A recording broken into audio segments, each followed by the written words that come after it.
वृंदावनेश्वरी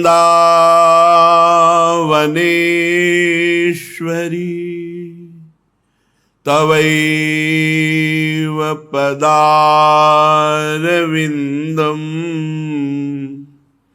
प्रेमामृतैकमकरन्द रसौघपूर्णम्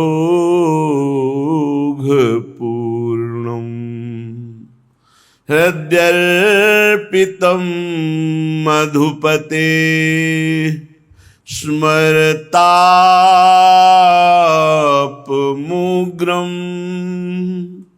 निर्वापयत् परम शीतलमाश्रयामि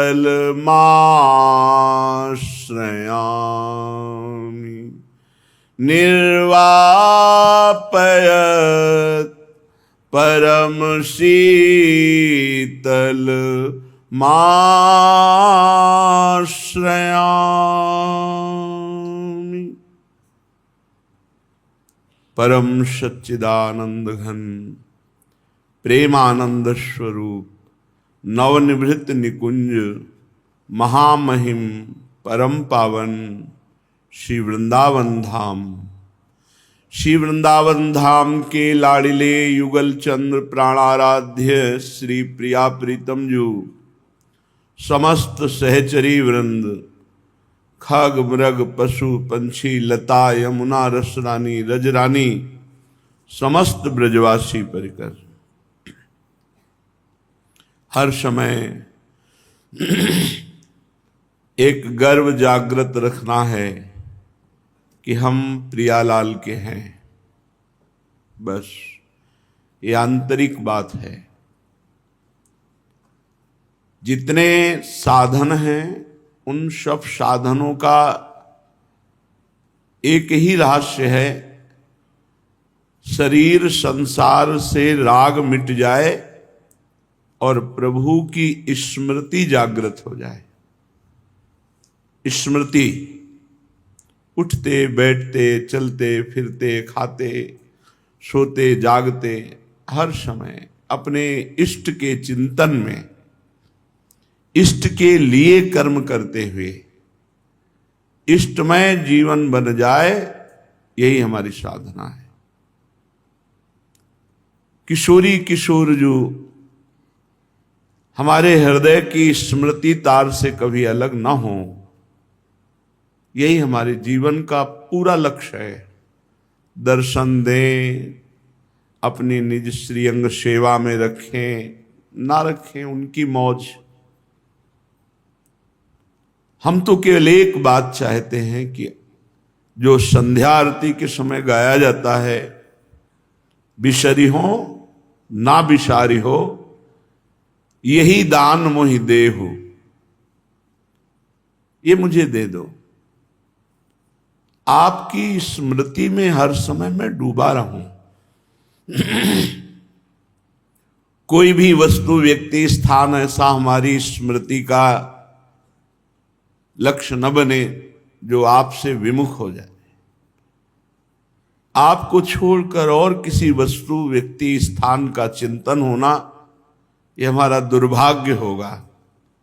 इसलिए बिसरी हो और ना बिसारी हो, हम सतत आपके स्मरण में रहें और आप भी कभी कभी याद कर लें कि ये मेरा जन है, ये मेरा शरणागत है। बस यही दान मोहि देहु। श्री हरिवंश के लाडिले मोहि अपनी करि लेहु। मैं आपका हूं, आप भी स्वीकार कर लीजिए कि ये आपका दास है, आपके शरणागत है, आपका जन है। बस इसी में सब कुछ छुपा हुआ है। इसी में भगवत साक्षात्कार, इसी में लीला प्रवेश, इसी में सब छुपा हुआ है। स्मृति जिसने पकड़ ली, सारे दुखों का नाश होकर परमानंद की प्राप्ति हो गई। और गुरु कृपा से बचपन में यही डाल दिया गुरुदेव भगवान ने हमारे हृदय में कि हर श्वास भगवान नाम जप, हर श्वास भजन, यही सार है। तो चले जरूर ब्रह्मानंद के मार्ग में, पर नींव रख दी स्मृति की। इसीलिए महादेव जी ने कृपा करके श्रीधाम वृंदावन भेज दिया। ऐसा नहीं कि संस्कार शुष्क थे, ऐसा नहीं था, सरस थे। ब्रह्मानंद के मार्ग में चलते हुए भी साकार भगवान शिव का चिंतन और निरंतर उनका मंत्र और नाम जप, ये अंदर की बात थी। बाहर से एक वैरागी, दृढ़ वैराग्य, संन्यास रूप, तो वो स्मृति जीवन बन गए। सब गौड़ हित धाम तक ऐसी स्थिति थी कि सब गौड़ एकमात्र स्मृति, रात दिन बस चिंतन, ना कोई व्यवहार, ना कोई और परमार्थ का साधन, बस बैठे हैं चिंतन में बैठे। बहुत परमानंद की अनुभूति जब स्मृति प्रभु से जुड़ती है। कभी कभी एकांत में चिल्ला चिल्ला कर रोने का मन होता, कब मिलोगे प्रिया प्रीतम, कब आप स्वीकार करोगे। ये मिले हुए भी अनमिल से लगते हैं, परिचय होते हुए भी अपरिचित से रहते हैं। ऐसा कुछ प्रताप है इनका। प्यारी जू जब जब देखो तेरो मुख तब तब नयो नयो लागत, ऐसो भ्रम होत देखो न कबहूरी, ऐसो भ्रम होत देखो न कबहूरी। स्मृति, हरि स्मृति सर्व विपद विमोक्षणम। ये लोग दुख से निवृत्ति चाहते हैं, पर दुख जहां से निवृत्त होता है वो मार्ग ही नहीं पकड़ते हैं। उच्छृंखल मन, उच्छृंखल इंद्रियां, इन्हीं को अपना मानकर बस जगत के भोगों में विचरण करना, ये तो दुखमय ही है। हरि ही स्मृति सर्व विपद विमोक्षणम। भगवान श्री हरि की याद समस्त विपत्ति और दुखों का नाश करती है। जो हर समय स्मरण परायण है वो ऐसे सुख में निमग्न रहता है जहां किंचन मात्र दुख नहीं है। श्री प्रियालाल के हेतु की कृपा से अपने लोगों को स्मरण करने का समय दिया, ये बहुत दुर्लभ बात है। भजन करने का समय नहीं देती माया। भगवान ने हम पर हेतु की कृपा की और भजन करने का समय दिया। अगर इस समय में हमारा भजन न बन पाया, भगवत स्मृति न बन पाई, फिर तो पछताना पड़ेगा। बहुत बढ़िया अवसर मिला है भजन। सब शास्त्रों का सार बात है भजन। और भजन न होई संग बिनु, भजन बिना नहीं प्रेम, छिन्हु भजन न छाड़िए, धरिए यह ध्रुव नेम। बिना भजनानंदी महात्मा के संग के भजन नहीं होता, भजन के बिना प्रेम नहीं होता, और प्रेम के बिना परमात्मा प्राप्ति नहीं होती। मिले न रघुपति बिनु अनुरागा, किए कोटि जप जोग विरागा। अनुराग नहीं आया तो प्रभु का साक्षात्कार नहीं होगा। अनुराग होता है भजन से, भजन होता है भजनानंदी महात्माओं से। भगवान की विशेष कृपा से अपने को सब कुछ प्राप्त है। मानव देह प्राप्त है, भजन मार्ग प्राप्त है, भजनानंदी भगवत प्रेमी महात्माओं के गढ़ में बैठे हैं। यहाँ एक से एक महापुरुष हैं, वृंदावन धाम है। अब भजन के लिए जो समय दिया गया उसको सार्थक कर लो।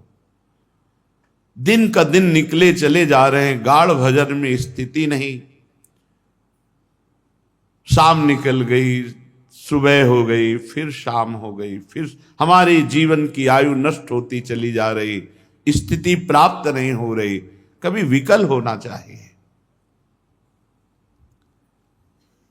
ये मन, बुद्धि, चित्त, अहंकार त्रिगुण माया से प्रेरित हैं, ये तुम्हारे बस में नहीं है।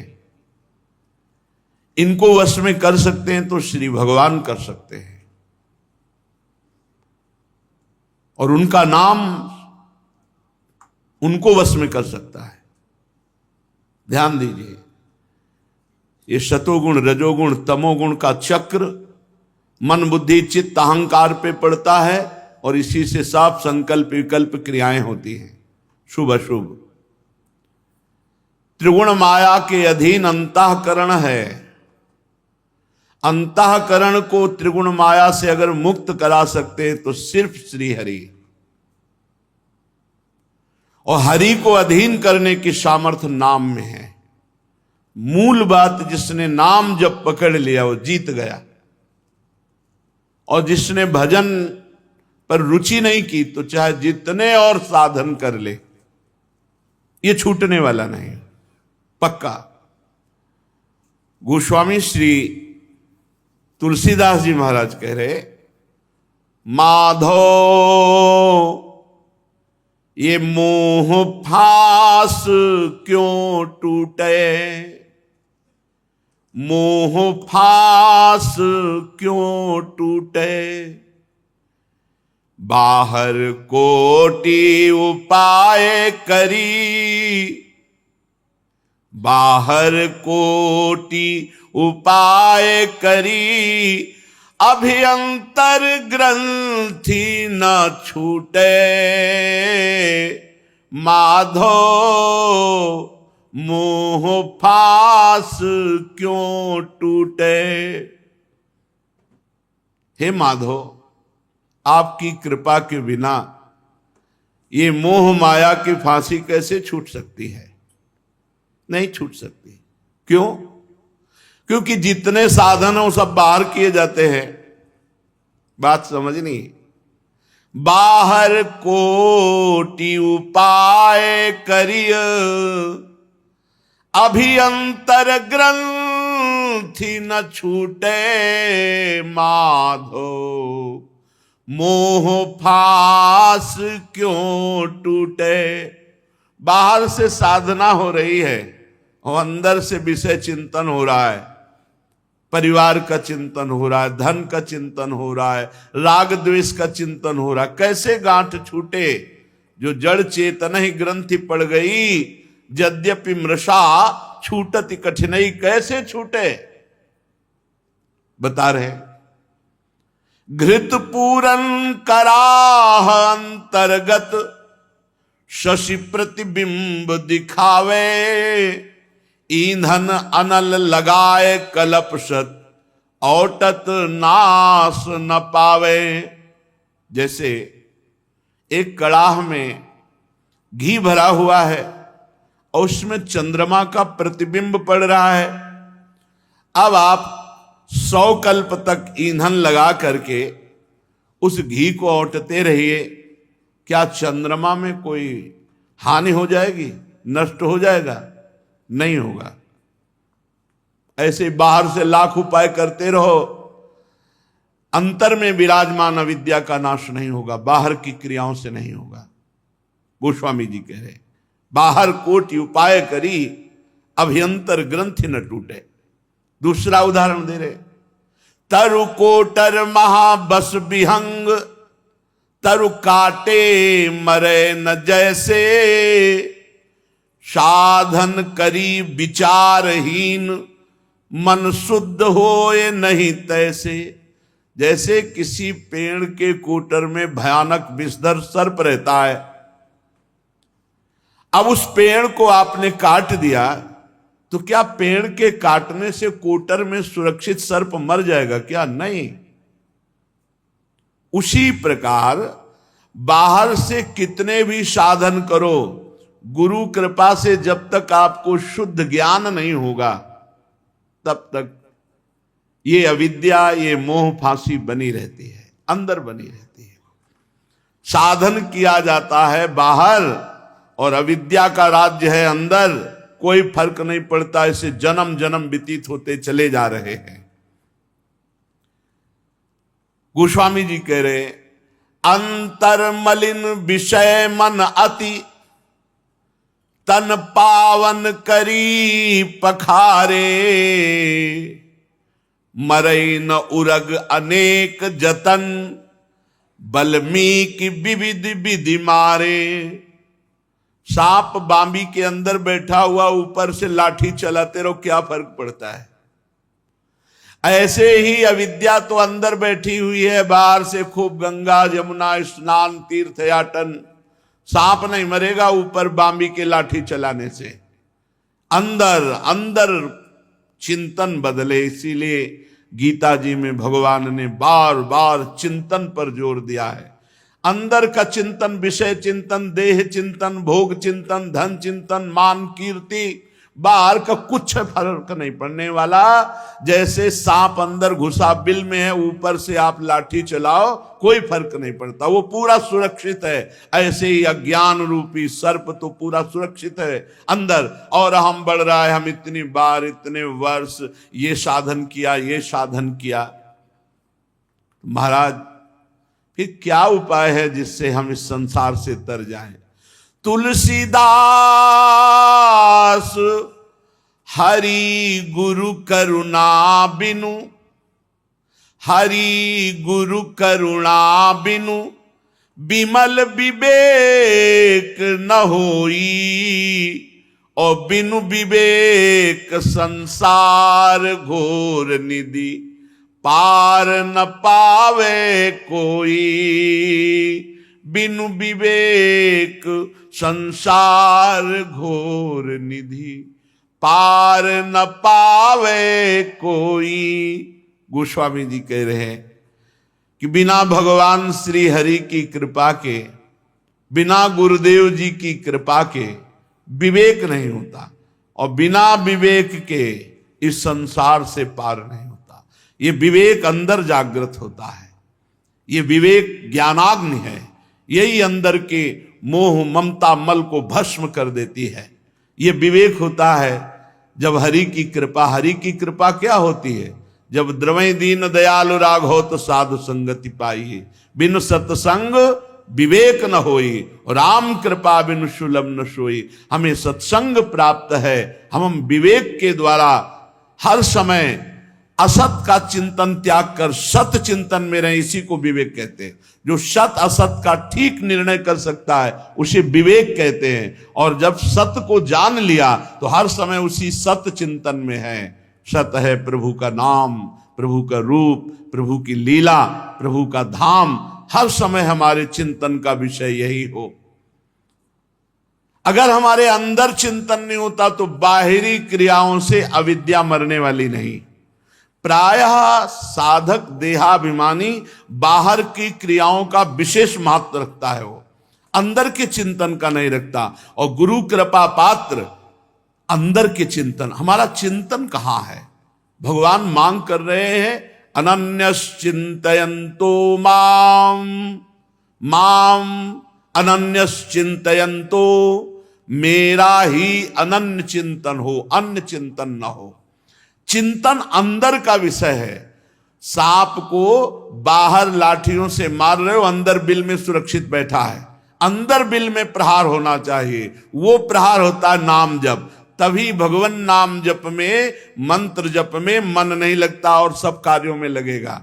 क्योंकि अगर मन लगा तो मन मरेगा, मरेगा अर्थात निर्विषय होगा। निर्विषय मन में ही सच्चिदानंद भगवान का दर्शन होता है। ये मन ही कृष्ण रूप, प्रिया रूप होकर दर्शन दे देता है। इंद्रियाणाम मनश्चास्मि, स्वयं भगवत तत्व है ये मन। इसको निर्विषय करना होगा, निर्विषय करना ही मन मारना है। ये निर्विषय होता है विवेक के द्वारा। जब हम ये निर्णय कर लेते हैं कि भोगों में सुख नहीं है, भजन में सुख है, और रात दिन भजन करते हैं। श्रीपाद प्रबोधानंद जी महाराज कह रहे हैं कि मैं पहले वृंदावन धाम में राधा किंकिरियों को, दासियों को प्रणाम करता हूं, जो सदा राधा पदाम्बोरुह परिचर्या कुलतया झनत कुर्वन मंजीरो कमति चलंतिम ततितः। जो अपने नूपुरों की झनकार करती हुई इधर उधर सेवा सामग्री ली हुई प्रिया प्रीतम को सुख पहुंचाने के लिए सेवा में मगन है। हृदय में श्री राधा चरणारविंद है, सदा राधा पदाम्बुरुह। ध्यान दो कैसे श्री जी की सेवा की जाती है। हृदय में श्री राधा चरणारविंद है, अर्थात राधा चरणारविंद की ठसक, और विचार में प्रिया प्रीतम को सुख पहुंचाना, और शरीर से चेष्टाएं हो रही प्रिया प्रीतम की सेवा की। निज प्राण द्वंद्वाद्भुत सुरुचि सौंदर्य लहरी, विलासई रानंदामृत जलधि पूरेति बुड़िताम। श्री प्राणाराध्य युगल किशोर श्यामा श्याम के सुख भाव में डूबी हुई इस सेवा के द्वारा ऐसे सुख पहुंचाना, इस सेवा के द्वारा ऐसे सुख पहुंचाना, जो सदैव इस भाव में निमग्न है। मैं उन श्री राधा सहचरियों को प्रणाम करता हूं, जिनके हृदय में श्री किशोरी जी के चरणारविंद की ठसक है, जिनकी सोच में श्री प्रियालाल की सेवा भावना है, और जिनके शरीर में श्री प्रियालाल की सेवा की चेष्टा है। ऐसी राधा दासियों की चरणों की मैं वंदना करता हूं। बोले तो बहुत ऊंची स्थिति है, ये कैसे प्राप्त होगी? तो श्रीपाद कह रहे, चाहे जितना बड़ा दोषी पुरुष हो, यदि वृंदावन धाम का वास स्वीकार कर ले, आश्रय ले ले, तो वृंदावन धाम उसको एक गति प्रदान कर देता है। महादोषैराढ्यम न खलु गुणलेस्य विषयम, न योग्यम दृक्पातेप्यः सदयानांच महताम। महताम महापुरुष। न योग्यम दृक्पातेप्यः आहा, मैं ऐसा नीच कि संत महात्माओं की दृष्टि में आने योग्य भी नहीं हूं। भाव यह है, श्रीपाद कह रहे कि यदि ऐसा भी पुरुष नीच आचरण वाला हो जो कभी संत महात्माओं की दृष्टि में आने योग्य नहीं है, ना योग्यम दृक्पातेप्यः सदयानां च महताम, महापुरुषों की संतों की दृष्टि में भी आने योग्य नहीं, और महादोषैराढ्यम न खलु गुणलेस्य विषयम, कोई भी भागवतिक गुण लेस मात्र नहीं है और सब दोष विराजमान है। सुदुर्मर्षै स्वस्मिन न सकृद अपराधैरपियुतम, बोले अक्षम्य अनेकों अपराध करने वाला, अक्षम्य अनेकों अपराध करने वाला है, ऐसा भी हो और वृंदावन का आश्रय वास ले ले तो सुतम मातेव। वृंदावन उसके साथ कैसा व्यवहार करता है? जैसे मां अपने लाडले बच्चे के साथ। सुतम मातेव त्वम विसृजवत वृंदाटवी नमाम, मुझे विश्वास है कि वृंदावन मुझे छोड़ेगा नहीं, प्रियालाल की प्राप्ति करा देगा। यदि समस्त दोषों से युक्त कोई भी भागवतिक सद्गुण नहीं, संत महापुरुषों के सामने आने योग्य भी नहीं, और नित्य नए नए महत अपराध करने वाला भी हो, और वो वृंदावन का अखंडवास स्वीकार कर ले या वृंदावन का आश्रय ले ले, तो कह रहे हैं वृंदावन ऐसे उसे प्यार करेगी जैसे माँ अपने बच्चे को करती हो, कभी छोड़ेगी नहीं। तो वृंदावन का ना छोड़ने का मतलब है दिव्य वृंदावन पहुंचा देना, प्रिया प्रीतम की सेवा में पहुंचा देना।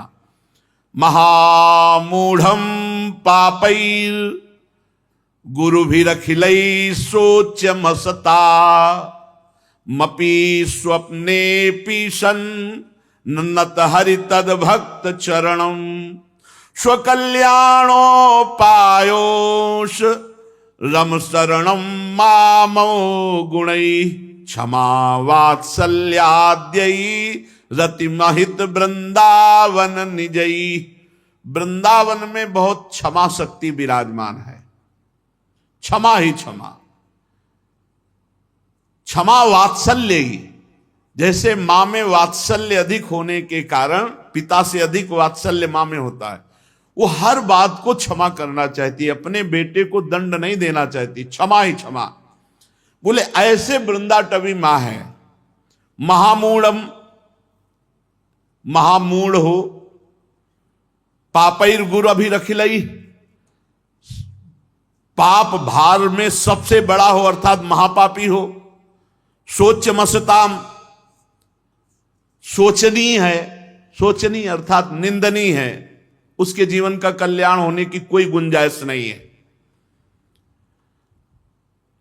स्वप्ने पीशन नत हरि तद भक्त चरणम, स्वप्न में भी कभी ना वो हरि भक्तों की आराधना की है और ना हरि की। स्वकल्याणोपायों पर, अपने कल्याण के लिए कोई उपाय ही नहीं किया। यदि ऐसा भी है और वो वृंदावन आ जाए या वृंदावन का आश्रय ले ले, तो कहते हैं ऐसे अनाश्रित के समस्त पाप और दोषों को क्षमा करके वृंदावन प्रियालाल के योग्य गुण प्रदान कर देगा। विश्वास करो, ये वृंदावन बहुत करुणामय है। वृंदावन मिल गया मतलब मुझे सर्वस्व मिल गया। विश्वास करो, छोड़ना नहीं, किसी भी परिस्थिति में घबराना नहीं। माया दो प्रकार से भगाने की कोशिश करती है, प्रलोभन या भय, दोनों से बचना। वृंदावन से बाहर करने के लिए माया का प्रलोभन भी आ सकता है। महापुरुष तो कहते हैं वृंदावन को ऐसे पकड़ लो कि हरि भी बाहर बुलाए तो नहीं जाने की जरूरत है। विपिन राज सीमा के बाहर हरिहू को न निहार, रे मन वृंदा विपिन। यद्यपि मिले कोटि चिंतामणि तऊ न हाथ पसार। वृंदावन के बाहर अगर करोड़ों चिंतामणि कोई दे के आओ ले जाओ, नहीं। ये निष्ठावान की बात है जो सब तरह से हीन होकर वृंदावन का मां की तरह आंचल पकड़ लेता है, सर्वसमर्थ बन जाता है। यद्यपि मिले कोटि चिंतामणि तऊ न हाथ पसार। कोटि कोटि हीरा रतन अगर मिल रहे हैं तो हमें वृंदावन नहीं छोड़ना। ये प्रलोभन है माया का। और भय, शरीर का स्वस्थ हो जाना, आसपास प्रतिकूलता मिल जाना, बास की बड़ी समस्या हो जाना, भोजन की समस्या, हर समस्या देखा है। हर कोई ऐसी समस्या नहीं जीवन की जो हमने देखी ना हो। और हर समस्या का समाधान आश्रय है। आश्रय, भगवद आश्रय, धाम आश्रय। ये आश्रय पुष्ट हो जाए, सब समस्या का समाधान है। ये तो बाहरी प्यार तो रुपए पैसे का, मान सम्मान का, नाना प्रकार के सब प्रपंच ही है। आंतरिक प्यार तो इष्ट का मिलता है। विश्वास कर लीजिए, तुम जिनके धाम में रह रहे हो तुम्हें प्रतिदिन देख रहे हैं प्रिया प्रीतम। घबराने की जरूरत नहीं कि हमारी वास व्यवस्था भंग हो गई, हमारी भोजन व्यवस्था नहीं है, हम कैसे जिए। बिल्कुल धैर्य रखना। हर बात देखिए, हर बात देखिए। तुम्हें कैसे बताए, हर बात देखिए। भोजन की अव्यवस्था, वास की अव्यवस्था, औषधि की अव्यवस्था, असाध्य रोग, हर व्यवस्था देखी है। पर ये उस समय भी एक ही बात रहती है, हे प्रियालाल मैं आपका हूं, बस आपके लिए जीवन है, जैसे जैसे चाहो वैसे। घबराना नहीं। यद्यपि मिले कोटि चिंतामणि तऊ न हाथ पसार। व्यवस्था के लिए थोड़ी है, हम तो भगवत प्राप्ति के लिए, भगवत प्रेम के लिए है। भय कैसे तुम्हें बताएं, ऐसी ऐसी अशुद्ध प्रवृत्तियां, ऐसी ऐसी भय प्रवृत्तियां, प्रहार, गाली गलौज, सब कुछ यही वृंदावन की बात। ये प्रभु का जीवन है, प्रभु का। आप पूजो तो जय जय, पीटो तो जय जय, आपका जीवन है, आपका जीवन। तुम तो बाहरी बातें देख रहे हो, बहुत प्रतिकूलताएं। तो दो बातों से अगर साधक पुष्ट हो जाए कि किसी के प्रलोभन से नहीं और किसी के भय से नहीं, तो श्रीधाम वृंदावन क्षमा वात्सल्य आद्यई रति महत वृंदावन निजई। बड़ा विषम जीवन व्यतीत करना पड़ता है साधक को। एक समय ऐसा आता है हर बात सहनी है। वृंदावन वास अगर आपका सही सुविधा से हो रहा है तो कृपा मनाओ और चुपचाप नाम जप करते हुए पूरा समय नाम जप में, और नाम जप करते हुए जो सेवाएं हों। बहुत करुणा है श्री जी की। नहीं, पग पग पर विघ्न, वृंदावन वास कठिन मोहि माई। क्योंकि वास मात्र से दुर्लभ गति प्राप्त हो जाएगी, वास मात्र से। क्षमा वात्सल्य आद्यई रति महित वृंदावन निजई। क्षमा और वात्सल्य के गुणों से भरा हुआ वृंदावन, जो वृंदावन का आश्रय ले लेता है, माता की तरह उसके सारे अपराधों को क्षमा करके प्रियालाल की प्राप्ति करा देता है। चलते हैं श्रीमद् भागवत महापुराण, जिसमें प्रसंग चल रहा है भगवान परमहंस श्री सुखदेव जी महाराज नीचे के लोकों का वर्णन कर रहे हैं। सबसे भूमि से प्रथम जो लोक आता है वो अतल लोक है। ये मृत्यु लोक के बाद सीधे जो लोक आता है नीचे, वो अतल लोक है।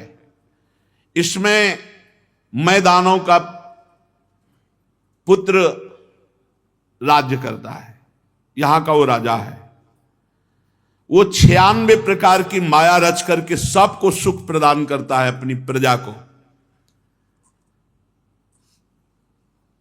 3 प्रकार की महासुंदरियों की रचना उसने की जम्भाई के द्वारा, स्वैरिणी, कामिनी, जो अन्य वर्णों के पुरुषों से, बहुत पुरुषों से समागम करती है, पुष्यली, जो अत्यंत गंदे स्वभाव की, और सब सुंदरियां।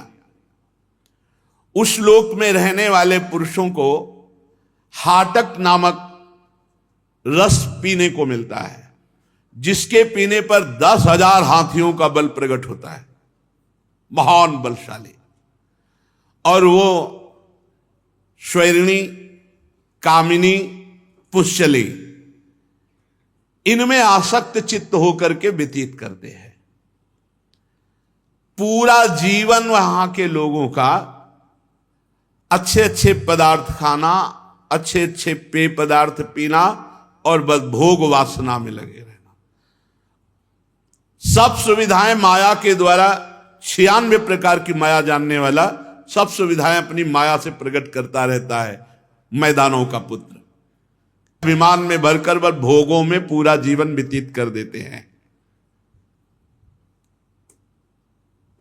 यहां जितने लोग रहते हैं इस अतल लोक में, इनको सुंदर सुंदर औषधियां, रस, पान, विविध प्रकार की भोग सामग्री, और इनके सब पदार्थ दिव्य होते हैं। यहां जितने लोग होते हैं, किसी को ना तो मानसिक कभी रोग होता है और ना शारीरिक रोग होता है। मानसिक रोग, व्यर्थ का चिंतन, जलन होना, डिप्रेशन आना, शारीरिक कोई रोग नहीं होता। यहां किसी के झुर्रियां नहीं पड़ती, किसी के बाल नहीं पकते, यहां किसी को बुढ़ापा नहीं आता, यहां किसी की देह की कांति नहीं जाती, किसी के शरीर में दुर्गंध नहीं आता, किसी के पसीना नहीं चूता, किसी को कभी थकावट नहीं होती, कभी शिथिलता नहीं आती। आयु के साथ शरीर की अवस्थाओं का बदलना नहीं होता कि अब जवान अब बूढ़े, ऐसा नहीं होता। यहां सब जवान, सब स्वस्थ, सब सुंदर, शक्ति संपन्न और सुगंधित शरीर से सुगंध आए। यहां मृत्यु केवल होती है भगवान के सुदर्शन चक्र से। सुदर्शन चक्र का ऐसा भयंकर रूप होता है कि जो इनकी स्त्रियां होती हैं उनका गर्भस्राव हो जाता है केवल आवाज मात्र से। विनाशकारी भगवान सुदर्शन चक्र से इन सबका लय करते हैं। तो अपने यहां भी भगवान से ही तो होता है। जैसे वहां सुदर्शन चक्र से हो तो भूमंडल में जो होता है वो काल भगवान से होता है। काल भगवान का ही स्वरूप है, काल सबको नष्ट कर रहा है। अतल लोक के नीचे है वितल लोक। इसमें भगवान महादेव जी के पार्षद रहते हैं भूत गणों के सहित, और हाटकेश्वर नाम के महादेव का यहां पूजन होता है। भगवान शिव भवानी जी के साथ यहां विराजमान रहते हैं, उनके पार्षद भूतगण आदि। दोनों के तेज से एक हाटक नाम की श्रेष्ठ नदी निकली है, पार्वती जी और भगवान शंकर के तेज से। वो प्रज्वलित अग्नि के समान जो नदी बह रही, ऐसा लगता प्रज्वलित अग्नि है, तेजोमय जल, और जो वहां जल के नीचे जमा हुआ होता है हाटक नाम का दिव्य सोना होता है, ये बहुत दिव्य है। उससे बने हुए आभूषण सदैव चमकते रहते हैं, कांतिवान रहते हैं। तो वहां जितने भी भूतगण और वासी हैं बीतल लोक में, वो सब इसी सोने के आभूषण आदि धारण करते हैं। वहां महादेव जी, भवानी जी और उनके पार्षदगण ये बीतल लोक में रहते हैं। बीतल लोक के नीचे है सुतल लोक। इसमें महायशस्वी पवित्र कीर्ति विरोचन पुत्र परम भागवत बलि जी महाराज रहते हैं सुतल लोक में। भगवान ने इंद्र का प्रिय करने के लिए अदिति के गर्भ से वामन अवतार धारण किया था और इनसे 3 पग पृथ्वी मांगी थी। बलि जी ने दिया भी। भगवान ने पूरा लीला चरित्र तो आगे है। भगवान ने बांधना चाहा बलि जी को, लेकिन प्रेम बंधन में स्वयं बंध करके आज भी सुतल लोक में निवास करते हैं। जैसी बलि जी को संपत्ति मिली वैसी इंद्र के पास है ही नहीं। परम पूज्यतम महामहिम भगवान आज भी निर्भयता पूर्वक बलि को निर्भय प्रदान करने के लिए द्वार में खड़े हुए वामन भगवान के रूप में सुतल लोक में। परमात्मा भगवान वासुदेव को भूमि दान किया तो भगवान स्वयं द्वारपाल बन खड़े हैं। और सुतल लोक का ऐसा ऐश्वर्य कि देवराज इंद्र के पास नहीं। ये तो हुआ नाशवान, लेकिन अविनाशी भगवान स्वयं प्रतिपल दर्शन दे रहे हैं। और महिमा विख्यात महाभागवत बलि की, भला भगवान से जुड़ जाने का केवल सुतल लोक ही फल होगा क्या? यस्य हावाव छुत पतन प्रस्खलनादिषु विवशः सकरन नामाभिग्रहण पुरुषा कर्म बंधन मंजसा विधुनोति यस्य हैव प्रतिबाधनम मुमुक्षोन्यथैवोपलभन्ते। कह रहे हैं जिन भगवान का गिरते छींकते फिसलते समय एक बार भी बोल दे कृष्ण गोविंद हरि, उसके कर्म बंधन कट जाते हैं। तो जिन्होंने अपना सर्वस्व बलि ने दे दिया उनको केवल सुतल लोक की संपत्ति मिलेगी क्या? नहीं, सारे कर्म बंधन कट गए। भगवान की उनको निरंतर सानिध्य प्राप्ति हुई। जो भगवान का आश्रय ले लेते हैं, अपने आप को भगवान को समर्पित कर देते हैं, तो लोक लोकांतर के सुख तो ऐसे ही ब्याज में समझो। मूल तो उन्हें भगवान का सानिध्य मिलता है, भगवद स्मृति मिलती है, परम पद प्राप्त होता है। अतएव संयमी भक्त कभी भगवान से इन लोकों के सुख नहीं मांगते। वो भगवान से भगवान की प्राप्ति चाहते हैं। सदैव आपको देखता रहूं, आपकी सेवा करूं, आपके सानिध्य में रहूं, यही फल।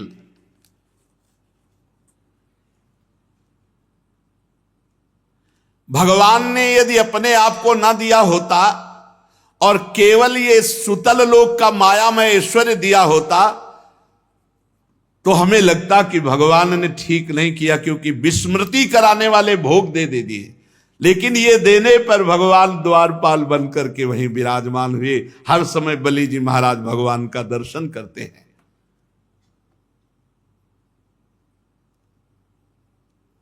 जिस समय कोई और उपाय न देखकर भगवान ने याचना के लिए सर्वलोक महेश्वर होकर बलि के सामने भिक्षुक बन करके गए, तो इस महापुरुष ने शरीर सहित संपूर्ण दान कर दिया। भगवान ने 2 पग में सब ब्रह्मांड नाप लिए। कहा तीसरा पग कहां? तो उनका प्रभु 2 में संपत्ति नापी, तीसरे में संपत्तिवान को नाप लीजिए। और कैसे भगवान वरुण पास में, जिसमें प्रतिपल महान कष्ट है, उसमें बांधा था बलि जी को। ऐश्वर्यशाली इंद्र को बना दिया। पर कार्य सिद्ध बलि का किया। बलि को भगवान मिले, इंद्र को त्रिभुवनपति मिला। क्या? इसलिए बुद्धिमान वही है जो भगवान का भजन करके भगवान की भक्ति मांगे, भगवान का भजन मांगे, भगवान की दास्ता मांगे, भगवान से ये भोग सुन के ना मांग ले इस नया स्वप्न है, ये कुछ नहीं।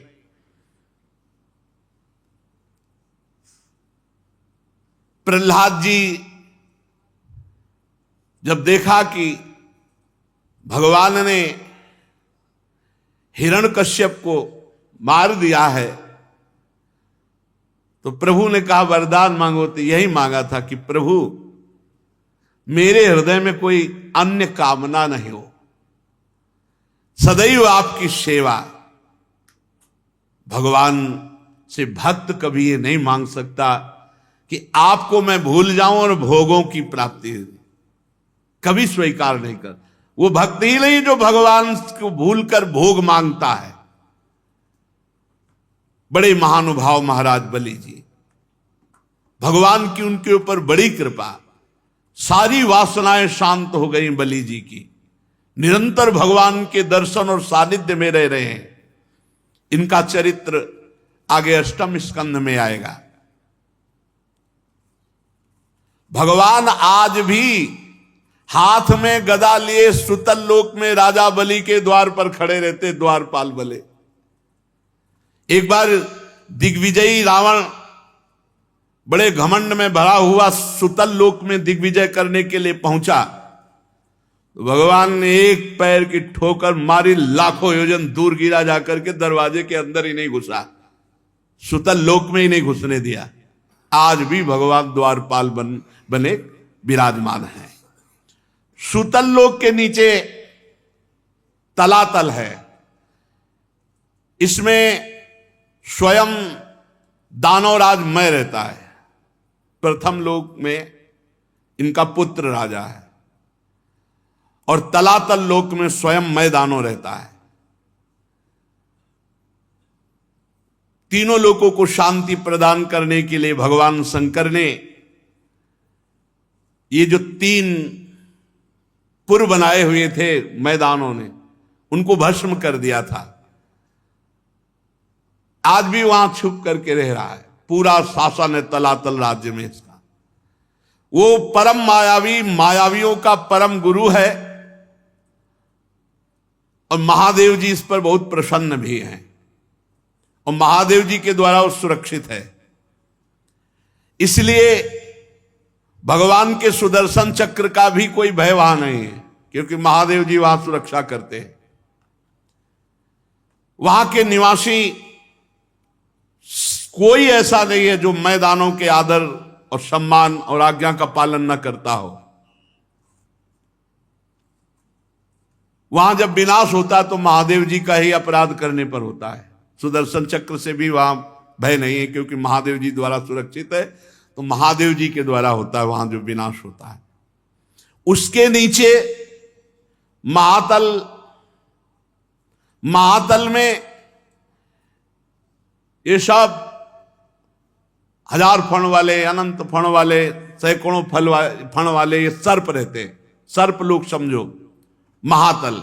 इसमें कद्रू जी से उत्पन्न बहुत से सिर वाले क्रोधवश नामक समुदाय सर्पों का रहता है। कुहक, तक्षक, कालिया, सुषेण, ये प्रधान प्रधान अनेक अनेक फण वाले। यहां केवल विनाश होता है गरुण जी से। गरुण जी से मृत्यु होती जिसकी होती।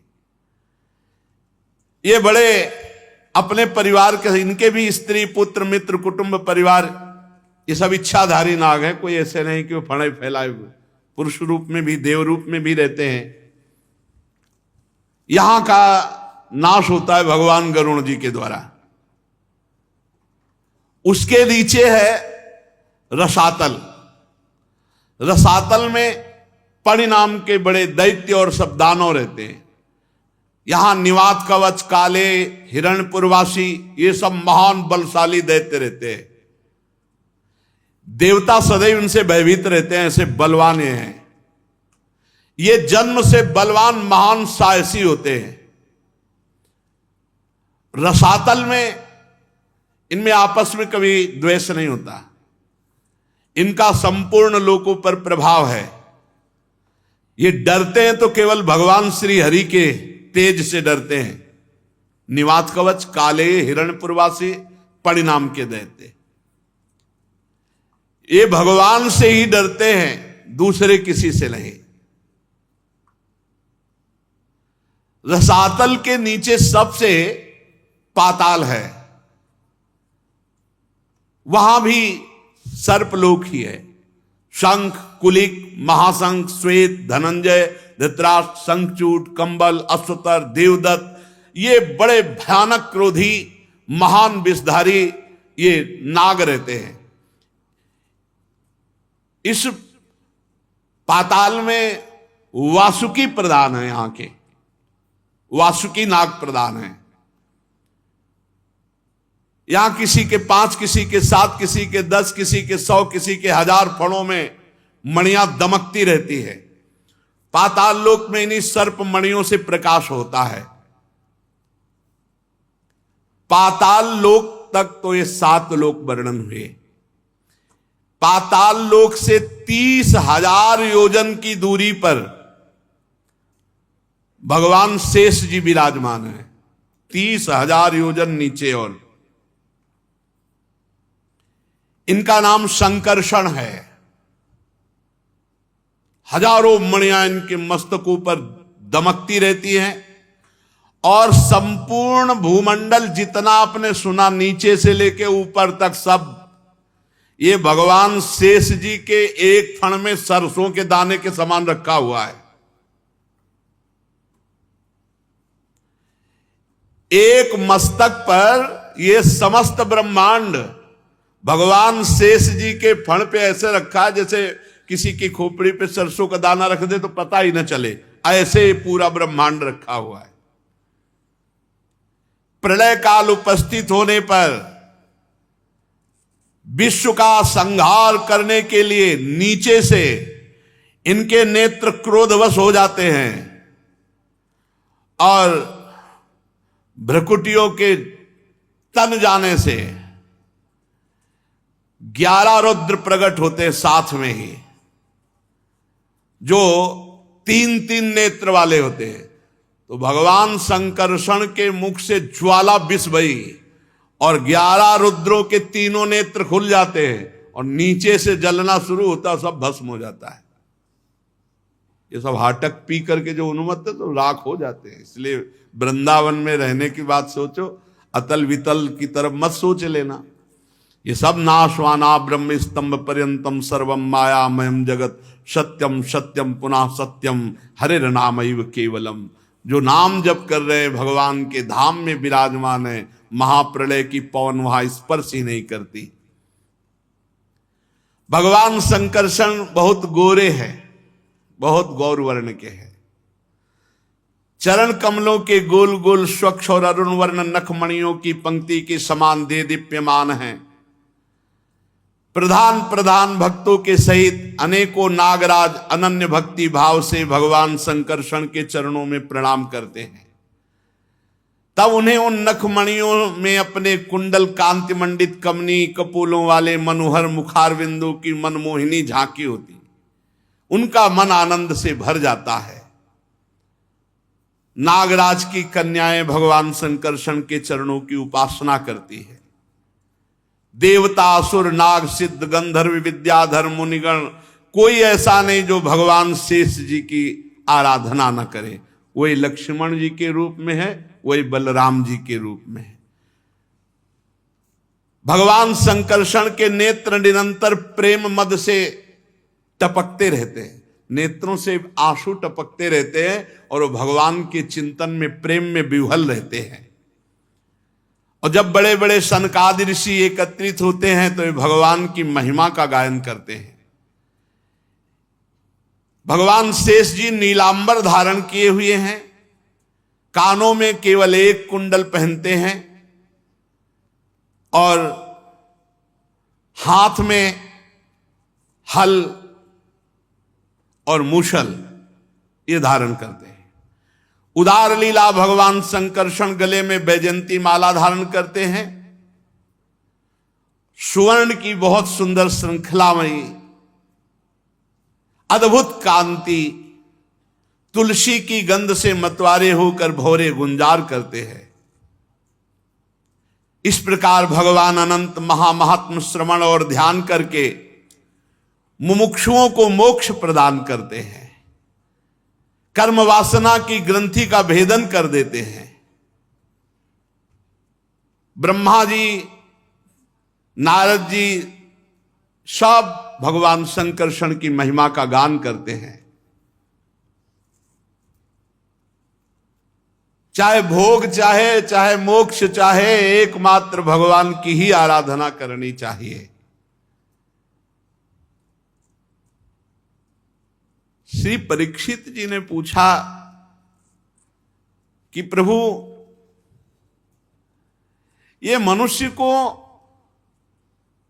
नीची ऊंच योनियां क्यों प्राप्त होती हैं, गतियां क्यों प्राप्त होती हैं, दुख क्यों प्राप्त होता है? हमने सुना है नरक की भी प्राप्ति होती है। तो श्री सुखदेव जी ने कहा, राजन, ये जो तुम लोक लोकांतर में उत्तम मध्यम नीच गतियां देख रहे हो,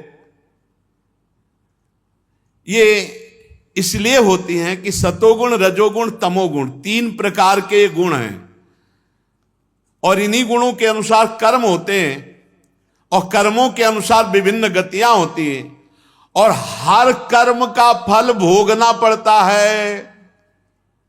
कोई भी कर्म भोगना पड़ेगा, सबको भोगना पड़ेगा। कर्ता को अपने कर्म का फल भोगना ही पड़ेगा। तो जब कोई रजोगुणी तमोगुणी प्रधान वृत्ति वाला हो जाता है तो उससे पाप कर्म बनता है, और पाप कर्म का फल उसे नरक में भोगना पड़ता है। और हजारों तरह की नरक गतियां हैं, उनको भोगना पड़ेगा। तो परीक्षित जी ने कहा, भगवान, अभी तक तो आपने बताया ऊंची नीची गतियां, नरक, ये नरक कहां है? पृथ्वी में ही भोगना पड़ता है या त्रिलोकी के भीतर बाहर कहां है नरक? है भी कि केवल कहा ही जाता है? परीक्षित जी ने पूछा, है भी, ये कहां है, नरक है कहां? श्री सुखदेव जी महाराज ने कहा, राजन, ये त्रिलोकी के भीतर ही है। ये पृथ्वी से नीचे जल के ऊपर दक्षिण दिशा में विराजमान है। ये पृथ्वी लोक में दक्षिण दिशा में पृथ्वी से नीचे जल के ऊपर विराजमान है। उस नरक लोक में सूर्य भगवान के पुत्र पितृराज भगवान यमराज का शासन है, और वो अपने यमदूतों के साथ, यमगणों के साथ रहते हैं। जो भगवान का भजन नहीं करते, शास्त्र विरुद्ध पापाचरण करते हैं, भगवान यमराज के दूत जबरदस्ती उनको मारते पीटते हुए यहां लाते हैं, और उनके दुष्कर्म पाप कर्म का फल उनको भोगना पड़ता है। प्रधान 21 हैं। प्रधान का मतलब होता है, जैसे भारत में उत्तर प्रदेश, तो अब उत्तर प्रदेश हुआ प्रधान। अब इसमें कितने जिले हैं, कितने इसमें कस्बे हैं, नगर हैं, गांव हैं, ऐसे ही प्रधान 21 नरक हैं। उनके भी भाग, तभी कहा हजारों नरक है, हजारों नरक की गतियां हैं।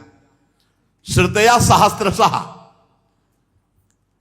प्रधान नरक, ये ऐसे जैसे प्रदेश का ऐसे हैं ये।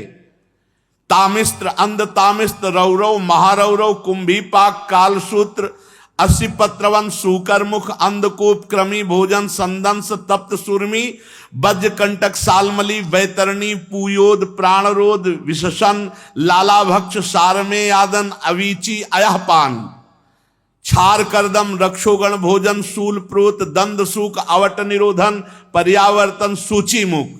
28 21 वो प्रधान, 7 ये, 28 ये प्रधान हैं। जैसे एक जेल है और उसमें किलोमीटरों में है और उसमें कहीं अलग अलग अलग सब, तो ऐसे ही एक नरक में हजारों नरक। प्रधान ये 28 है। अब इनमें कौन कहां ले जाया जाता है? जो पुरुष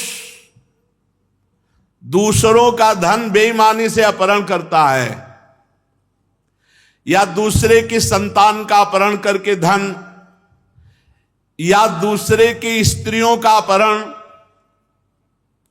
उसे अत्यंत भयानक यमदूत कालपास में बांधकर घसीटते हुए, मारते हुए तामिस्त नरक में गिराते हैं।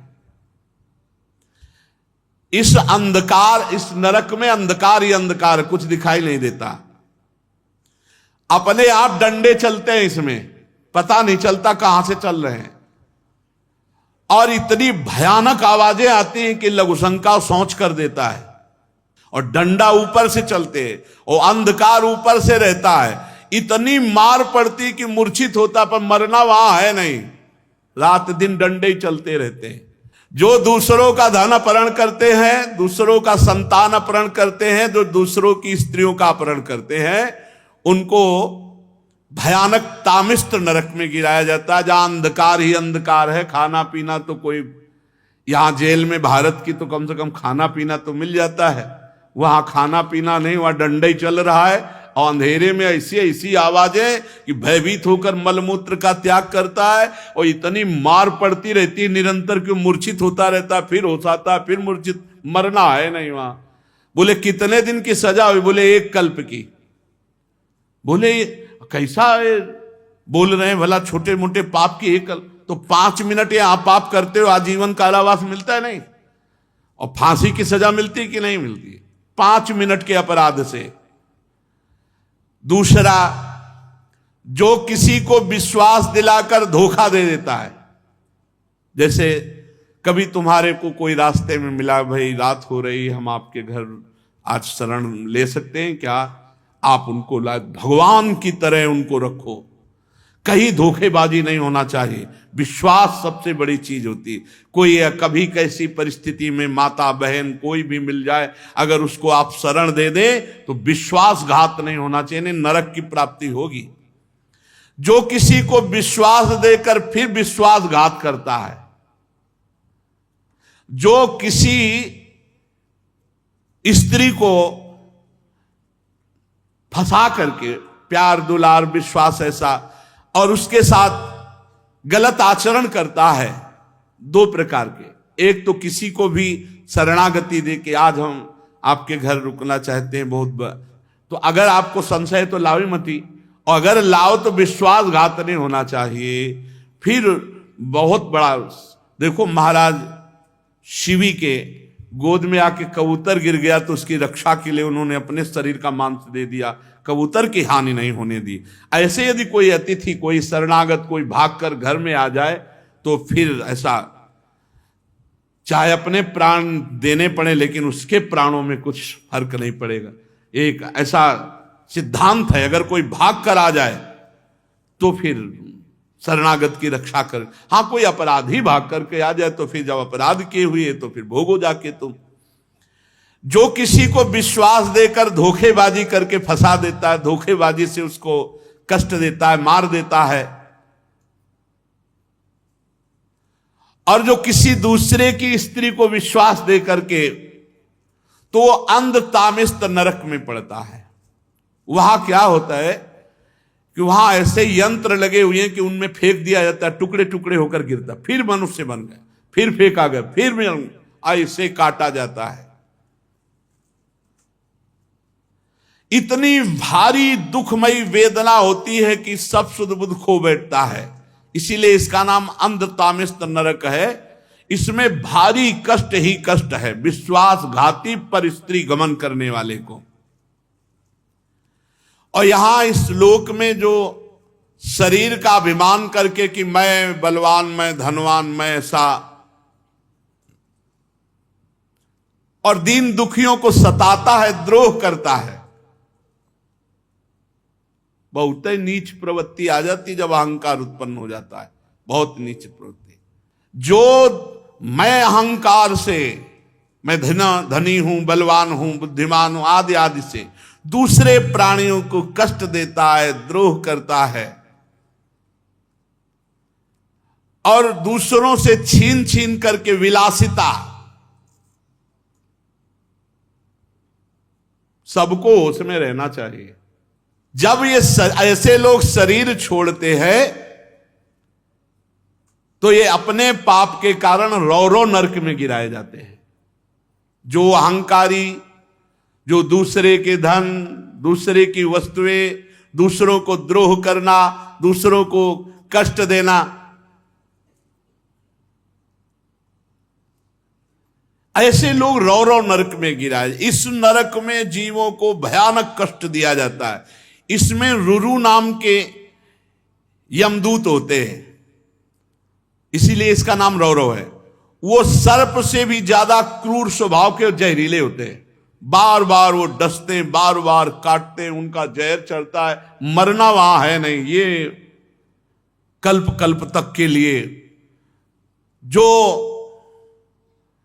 अपने पति को छल पूर्वक फंसाकर और दोपर पुरुष से रति करना, अपने पति की हानि करा देना, मार देना या उससे छल करना, और दूसरे तो 100 कल्प तक रौरव नरक पड़ते।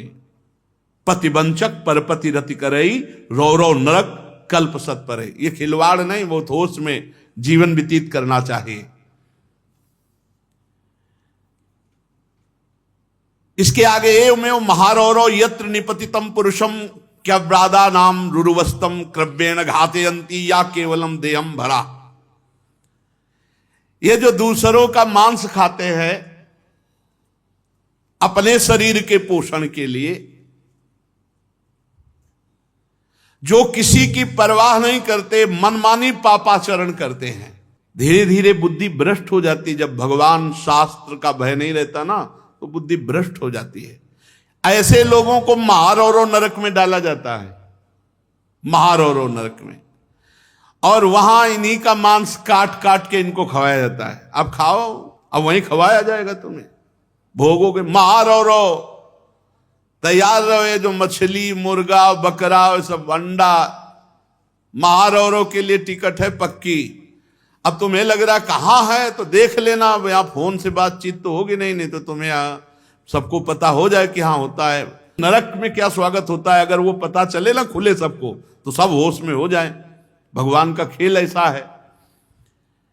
कच्चा जिंदा मांस उसका काटा जाता है, इसे काट काट के उसी को खवाया जाता है, महारौरव। और ये एक प्रक्रिया चलती रहती बराबर। फिर जो क्रूर मनुष्य पक्षियों को, पशुओं को भूंजता है, राक्षस प्रवृत्ति इतनी बढ़ जाती, तुम्हें कैसे बताएं। ये जो अपना पेट पालने के लिए अशुद्ध भोजन जीवों को भूंजते हैं, हृदयहीन राक्षसों से गए बीते इन लोगों को कुंभीपाक नरक में ले जाया जाता है। कुंभीपाक नरक में जानते हो क्या है? बड़े बड़े कड़ाह में खौलते हुए तेल में पकोड़े की तरह डाल दिए गए। अब जलते रहो 1000 वर्ष, 2000, कितना समय, जितना दंड दिया, मरना वहां है नहीं, और कष्ट यहां से ज्यादा होता है। इससे भी सुकोमल शरीर होता है यातना देह, जो हमें नरक में मिलता है। बहुत खान पान के लिए भाई प्रार्थना है, बहुत सावधानी से, क्योंकि बुद्धियां पवित्र हैं नहीं बनाने वालों की। उनका उद्देश्य केवल, अच्छा अब आपको बनी बनाई जलेबी बढ़िया दिखाई दे रही गर्मा गर्म, लेकिन कैसे तेल में बनाई गई है, कैसा मैदा है, बनाने वाले के हाथ कैसे थे, उसका विचार कैसा है, अब ये सब बुद्धि में नहीं रह गया है, नहीं रह गया है।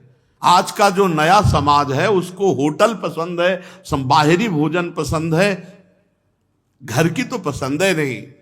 स्वधर्म का त्याग प्रतिपद होता चला जा रहा है।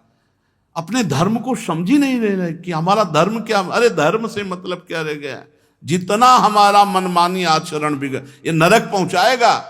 जो केवल अपने पेट पालने में लगे रहते हैं, जो पशुओं को भूंजते हैं, रांधते हैं, ऐसे हृदयहीन मनुष्यों को राक्षसों से भी गए बीते, क्योंकि राक्षस तो राक्षस है ही, कुंभी पाक नरक में ले जाते हैं और तेल में खौलाते हुए तेल में पकाते हैं। अब वहां कोई सुनने वाला तो है नहीं, जैसे तुमने नहीं सुना, छोटे छोटे जीव हैं उनको सब ऐसे।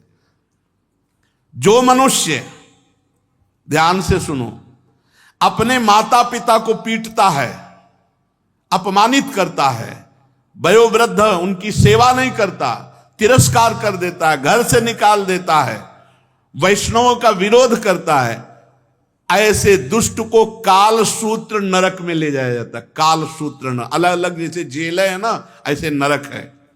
ये 10,000 योजन का घेरा है, 10,000 योजन का, और इसकी भूमि तांबे के समान है, और आग जैसे तपती, ऐसे तपती हुई, और ऊपर से आग फेंकी जाती है, जैसे उस नीचे वो भूमि जल रही, आग जैसी, तांबे जैसी भूमि, एकदम लाल आग पकी हुई, और ऊपर से आग के अंगारे डाले जाते हैं। अब नीचे से वो आग, ऊपर से वो आग, और 10,000 योजन भूमि लंबी है। अब उसी में दौड़ता रहता। अब कितने वर्ष का सजा दी गई? कौन? जो अपने माता को थप्पड़ मारता है, पिता को। बहुत ये बूढ़े माता पिता भगवान का स्वरूप है, इनको ऐसा ना करे, इनको कष्ट ना दे। अरे तुम्हें पाला पोसा है भाई, तो कम से कम आरती पूजा ना कर सको, ऐसे तो करना चाहिए नित्य माता पिता की आरती, और भगवान की करो, आरती ना करो, माता पिता की कर लो। उनको नहलाओ धुलाओ, कपड़ा लत्ता पहनाओ, खवाओ पियाओ, मेहनत करके भगवान के मंदिर भले अगर नहीं कभी गए तो भी भगवान की प्राप्ति हो जाएगी, क्योंकि घर में मातृदेवो हो पितृदेवो भव, इसका प्रमाण है। विट्ठल भगवान स्वयं चल करके आए थे पुंडरीक जी के घर, माता पिता की सेवा करने वाले। माता पिता मातृदेवो भव पितृदेवो भव। बहुत सावधानी से मनुष्य जीवन, जो अपने माता पिता का अपमान करते, मारते पीटते, वयोवृद्ध अवस्था में सेवा नहीं करते, ऐसों को काल सूत्र नरक में गिराया जाता है। अब वहां पापी जलता हुआ भागता है 10,000 योजन की भूमि, सब जलने वाली भूमि। सोचो कैसा, इतनी बेचैनी, इतना ना कहीं खड़ा हो सकता है, कभी लौटता है, कभी भागता है, कभी छटपटाता है, दौड़ता है। उस नर पशु के जितने रोम होते हैं उतने 1000 वर्ष तक उसे भोगना पड़ता है काल सूत्र नरक में, जो वैष्णवों को, ब्रह्म ऋषियों को दुख देता है, माता पिता को मारता पीटता है। ऐसा आगे कह रहे, जो पुरुष किसी भी प्रकार की आपत्ति ना आने पर अपने वर्णाश्रम धर्म को छोड़कर दूसरे धर्म का आचरण करता है, वैदिक मार्ग को छोड़ देता है, और जो पापी पाखंड पूर्ण जीवन बिताता, पाखंड जो है नहीं उसको दिखावा करके मनमानी आचरण, जो वैदिक शास्त्रीय सिद्धांत को छोड़कर मनमानी आचरण करता है वो पापी, और जो पाखंडी है, पाखंड का वो पाप। इन 3 पापियों को, 3 प्रकार के पाप करने वालों को अश्री पत्रवन नामक नरक में डाला जाता है, जहां यमराज के दूत जैसे कांटे होते हैं ना, ऐसे कोड़े होते हैं, ऐसे कोड़ों से पीटते हैं, और वो इतना चिल्लाता रोता है, इधर उधर दौड़ता है, तो वहां आसपास तलवार जैसे ऐसे लगे हुए, उनसे अंग उसके कटते हैं, कोड़े से मारा जाता है, बार बार मारा जाता। वो कहता है हाय मैं मरा, हाय चिल्ला, ऐसे चिल्लाता रहता है। धर्म छोड़कर पाखंड मार्ग में चलने वाले पाखंडियों को यही दंड मिलता है, कुकर्मियों को यहां अपने कर्म का फल भोगना पड़ता है। हे राजन, जो इस लोक में राजकर्मचारी पद पर होकर राजा, न्यायाधीश या बड़ा पदाधिकारी होकर निरपराध मनुष्य को दंड देता है और अपराधी को छोड़ देता है धन के बल पर, निरपराध निर्दोष को दंड देना, दोषी को मुक्त कर देना, उस महापापी को जो घूस लेकर के, चाहे कोई हो, न्यायाधीश पद हो, चाहे बड़ा राजकर्मचारी पद हो, चाहे जो पद हो, जो अपराधी से पैसे लेकर निरपराधी को दंड देता है, निर्दोष को दंड देता है, उस पापी को सूकर मुख नरक में गिराया जाता है। महाबली यमदूत उसको पहरे मार मार करके कुचलते हैं, पूरे अंगों को ऐसे लेटा करके, बड़े बलवान हैं, अब गदा आदि से मार मार करके उसके अंगों को कुचलते हैं। यहां जैसे निरपराध आदमी रोता रहता है कि हमारा कोई अपराध नहीं है, लेकिन पैसा मिल चुका है, इसलिए अपराधी को बचाव पक्ष में। इसीलिए एक बार एक वकील साहब वो बोले कि भाई हमको तो ऐसा करना पड़ता है, ये हमें सिखाया गया है। तो फिर हमने प्रार्थना की कि बुरा ना लगे, आपकी बहन के साथ कोई गलत करे और फिर इसके बाद आपको पता चले कि ये गलत आदमी है और फिर आपको पैसा दे, आप छोड़ा दोगे उसे? अब चुप हो गए। बोले हमारा तो कार्य है छुड़ाना, अब हमारे पक्ष में जो आएगा मुकदमा मुझे जिताएंगे तो हम ठीक है। आपकी बहन के साथ गलत आचरण करता और वो आदमी आपको फिर मनमानी रुपए दे, आप छोड़ोगे? बोले नहीं छोड़ेंगे। तो फिर दूसरे की बहन के साथ किए हुए व्यक्ति को कैसे छोड़ दोगे? तुम्हारे भाई के साथ कोई घटना घटी हो, कोई ऐसा अमंगल किया हो और जानते हो तो आप नहीं छोड़ सकते, चाहे करोड़ों रुपया दे। फिर हमारा भारत, हमारे सब भाई ही हैं, हमें चाहिए तभी हमारे दोष कम होंगे समाज में, जब सत्य का पालन किया जाए। पर रुपया तो भैया, ये रुपये का फल खुला लिखा हुआ है, इसमें यस्वी ही वही राजा राजपुरुषो व अदंडे दंडम प्रणयति। अदंडे दंडम, वो दंड का अधिकारी नहीं, निर्दोष है, फिर भी उसे दंड दिया जा रहा है क्योंकि रुपए के बल से। तो क्या होगा? बोले उसको सूकर मुख नामक नरक में गिराया जाएगा, जहां महाबली यमदूत उसके अंगों को कुचलते हैं।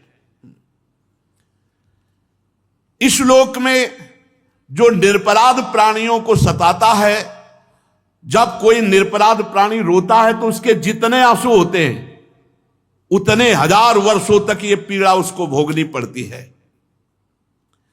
इस लोक में जो अन्य जीवों के पीस करके बोले नहीं, वो उसका जैसे उबाल करके और इस तरह से वो जो पीते हैं बना करके उसके, तो कह रहे हैं उनको कोल्हू में पेरा जाता है गन्ने की तरह। सब्जी के पी लो, फल के पी लो तो अच्छी बात है, जीवों के उबाल उबाल के बहुत पुष्ट बनना चाहते हैं। भारत है, भारत ये कर्म भूमि है, ये सबसे विश्व में सबसे वंदनीय जगह है। यहां हर कर्म का फल मिलता है, कर्म से उन्नति अवनति होती है। यहां जो लोक में अन्य जीवों को, प्राणियों को ऐसे उबाल करके वैसे, तो वहां गन्ने के समान को लू में पेरा जाता है, लगा दी गई खोपड़ी, चीख रहे, मरना वहां है नहीं, उधर निकले फिर इधर लगा दिए, ये ड्यूटी चलती रहती। यमदूत अनंतों हैं, वहां अनंतों हैं। जो पुरुष इस लोक में खटमल, मच्छर, मधुमक्खी, नरक की तैयारी कर रहे हो भाई, वो एक चला ले कट कट कट कट ऐसे मच्छर मारेंगे। अरे भाई, अलग अलग पूरी सृष्टि है, भगवान ने बनाई, उनका स्वभाव बनाया, उनके लीवर नहीं है, सीधा पचा पचाया खून पी के वो जीवित रहते। उड़ा दो जान से, उसको मार ही दिया एकदम। जो खटमल को, मच्छर को, जैसे बिच्छू है, सर्प, आप इनको हटा दीजिए, थोड़ी देखा तो मार ही दो, मारने के लिए आदेश नहीं, हटा दीजिए, उनको दूर हटा दीजिए। अब मच्छर ऐसे हटा दे उड़ जाएंगे। अब ऐसे करने में अब पता नहीं कि बैठा है कि नहीं, वैसे कर दिया वो बात अलग, लेकिन जान के कि बैठा है उड़ा दे, उसको मारो मत। जो इन जीवों को मारता है तो भगवान ने इनकी वृत्ति बनाई। अब जैसे बीछी है, उसको कहीं भी छू जाओगे तो डंक मारेगी। सांप है, उसके शरीर को कहीं भी टच हो जाएगा आपका तो फण मारेगा उसके, और हाथ पैर तो है नहीं। तो इन जीवों का स्वभाव बनाया है भगवान ने, लेकिन रहने की सबकी व्यवस्था है, ऐसा नहीं है कि। तो जैसे खटमल है, मच्छर है, छिपकली है, बिच्छू है, सर्प है, भगवान ने इनका स्वभाव बनाया है। आप मनुष्य विवेक के द्वारा अपनी रक्षा करो, आप इनको मारो नहीं कि घर की छिपकली निकालियो, मार, उनको मार के फेंक दिया, सांप देखा मार दिया, बिच्छू, ये मारने के लिए थोड़ी आदेश है, आपको मारने का अधिकार नहीं है। आप इनसे अपने आप को बचा लीजिए। भगवान ने उनकी ऐसी वृत्ति बना दी है, उनको ये थोड़ी महसूस होता है कि हमारी इस चेष्टा से दूसरे को कष्ट हो रहा है, उनको महसूस नहीं होता। किंतु मनुष्य को भगवान ने बुद्धि दी है, उसको पता है कि इसको कष्ट दे रहे हैं हम, तो तो इसलिए पशु, मृग, पंछी, सांप, मच्छर, जूं, खटमल, मक्खी, जितने भी जीव हैं इनसे द्रोह मत करो, अपने को बचा लो। और जो इनसे द्रोह करता है, इनको मारता है, तो उसको फिर इस नरक की प्राप्ति होती है। इसका नाम है अंधकूप नरक। इस अंधकूप में छोड़ दिया गया। अब यहां बड़ी विषैली गैस है, अंधकार है, बस उसी में पाओ। जितने जीव मारे हैं ये सब वहीं मिलेंगे। अब वहां मार सकते नहीं, तो इतना काट रहे हैं, क्योंकि वो सब यमदूत हैं, भगवत पार्षद। वो मरने वाले तो है नहीं कि तुम्हारे मारने से मच्छर मर जाएगा। वहां बड़े बड़े मच्छर, सुई जैसे उनके मुंह, और अब वहीं अंधकार है और गैस है, सांस लेने में परेशानी, बहुत कष्ट। जो मनुष्य इस लोक में बिना पंचयज्ञ किए खाता है, पंचयज्ञ उसे तो बलि वैश्य देव पर अब कोई जानते नहीं, तो इतना तुम समझ लो कि पहली बार जो भोग बने तो श्री भगवान को एक थाली में निकालो, एक रोटी गाय को निकालो, और एक रोटी ऐसी जगह टुकड़े डालो जहां पक्षी, कौवा आदि ये सब चुन ले। अगर भगवान को भोग लगा दिया है, गाय को रोटी निकाल दी है, और आपने पक्षी आदि के लिए डाल दी है, फिर इसके बाद बाहर निकलकर दरवाजे में देखो कोई अतिथि तो नहीं, कोई भू। तो एक भगत बोल रहे थे कि तो और तो कोई दिखाई नहीं देता, संत जन तो अब दिखाई नहीं देते, घूमते ही नहीं है। ऐसा समय चल गया, घूमे तो मार डाले जाए, नहीं चल गया। देखो पाल घर में वहां वो घेर के मार डाले। अरे यार तुम पशु आदमियों को संत वेश में, अरे भैया वो कोई ऐसे तो है नहीं कि रात रात में अंतर ध्यान हो जाएंगे। उनको बंद कर लेते, फिर पुलिस से जानकारी लेते। बहुत समय विचित्र है। अभी कल परसों एक कह रहे थे बाबा जी, बाबा जी बनना खिलवाड़ समझते हो क्या? पाखंड करके पेट पालना तो बात अलग है, चाहे जैसे पूरे जीवन लड़ना है, पूरे जीवन लड़ना है। कोई छोटी मोटी बात समझते हो? केवल भोजन मिल गया, कपड़ा मिल गया, रहने को मिल गया, इसी से थोड़ी बाबागिरी होती है। अंदर के विकारों को सहन बहुत कठिन मार्ग है। भगवान की शरण में निर्वाह हो जाए, नहीं तो बहुत कठिन मार्ग है, बहुत। हम कह रहे हैं 30 साल आप ठीक से चले, 30 साल कितना समय होता है, और 30 मिनट चूक कर दी, कोई माफ करने वाला नहीं। यह है बाबागिरी। 30 साल आप ठीक से चले, 30 मिनट चूक हो गई तो अपने 30,000 बार की चूक को क्षमा कर देंगे लोग, लेकिन आपकी 30 मिनट की चूक को नहीं क्षमा करेंगे। जिंदगी में एक बार हुई, नहीं क्षमा करेंगे। पूरा जीवन निर्वाह करना। पंच महायज्ञ, वैसे तो बलि वैश्य देव बहुत जरूरी, पर अब कौन जानते नहीं। बलि वैश्य देव कौन जानता है? बलि वैश्य देव कौन जानता है? कहां जानता है? पितृतर्पण नित्य कम से कम 5 आहुति तो अग्नि में स्वाहा बोले ही, तो सब चला गया। अब तो जूता पहने रसोई में खड़े खड़े वो उबल रहा है, वैसे ही खा रहे।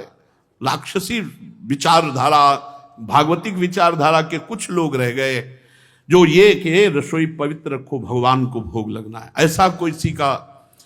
तो जो भोग बना और उसमें वयोवृद्ध, बालक, रोगी, असमर्थ, अतिथि, पहले इनको घर में जो भोजन बने तो भगवान को अर्पित करने के बाद सबसे पहले वयोवृद्ध जो हैं, बालक हैं, जो रोगी हैं, अतिथि हैं, पहले इनको, बाद में और सब भोजन पाए। सबसे पहली थाल जो घर के वयोवृद्ध जन हैं उनके पास जानी चाहिए, जो रोगी है उसको, और जो अतिथि है उनको। फिर जो इस लोक में अच्छे अच्छे पदार्थ स्वयं पाता है, और आए हुए अतिथि या वयोवृद्ध जो अपने द्वारा पोषित हैं उनको ऐसे, जो स्वयं की चाट के लिए ही सब भोग बनाता है। अरे कहां भगवान को भोग लगाओगे, आधा घंटा में सब ठंडा हो जाएगा, लाओ ऐसे ले, नहीं। बहुत धैर्य रखो, प्रभु को भोग पहुंचा दो। बहुत धैर्य ना हो तो उनको भोग पाने दो, आप दूसरा गरम गरम निकाल लो भाई, पर भोग पहले प्रभु को। जो ऐसे खान पान के उन्माद युक्त तरीके अपनाते हैं, शास्त्र विरुद्ध आचरण करते हैं, उनको क्रम भोजन नामक नरक में गिराया जाता है। वहां 1 लाख योजन का कीड़ों का कुंड है, उसी कुंड में छोड़ दिया, खाओ अब वो सब मवाद और कीड़े, ये सब भोगना पड़ता है। अच्छा देखो, माँ के गर्भ में रहे कैसी व्यवस्था थी, कितना घृणित, लेकिन रहे ना, ऐसे नरक में है, हमारी सभी स्मृति खत्म हो चुकी है। कीड़ा बनकर रहना पड़ता है या कीड़े में फेंक दिया जाता है, वो बहुत कष्ट पाता है, उन्हीं कीड़ों को खाता है, उन्हीं कीड़ों के बीच में रहता है। ऐसे बहुत से आगे नरकों का वर्णन, शेष चर्चा आगे। श्री राधा वल्लभ लाल की।